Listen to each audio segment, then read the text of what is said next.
All right, this is the third video on sexual sovereignty.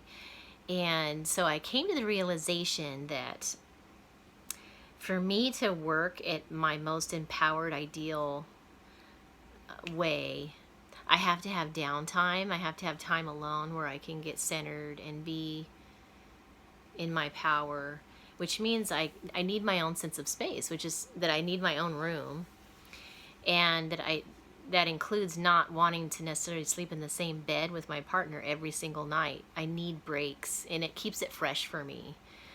In my situation, we actually have several locations, so if we do need a break, he can go to one of the other locations, or I can, if we just need to kind of refresh, right? Because absence makes the heart grow fonder.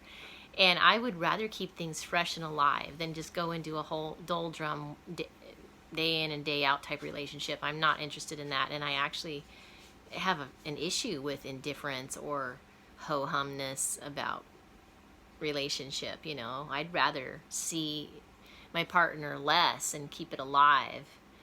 And that means making sure I need several hours a day to myself to do my spiritual practices, to stay in my center, to stay clear with what it is I'm choosing, so I'm not constantly like giving away my power without even realizing it, which I find is easily can happen. I think it's a cultural thing with women and men too, where we, when we're in partnership, we're compromising or negotiating, and before you know it, I've found myself like, gosh, that wasn't that great for me. I'm kind of giving away my power too much, and this is worse than I had it when I was single. So, it's something that I just have to watch, and I'm sure a lot of women do and don't even realize it's happening until you get some space, and it's in that space that you realize, wow, I'm not really that happy with that situation, or I need to leave, or I need a break from this, or I need to renegotiate because this is how it's going to work for me.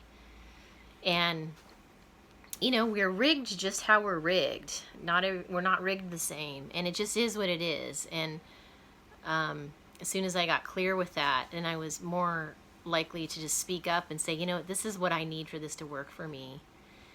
And he totally came around, being a conservative, more traditional guy that has a lot of Capricorn in him. He was like, I get it. I don't want to control you, and I want you to be a choice, and I trust you. And so it's working.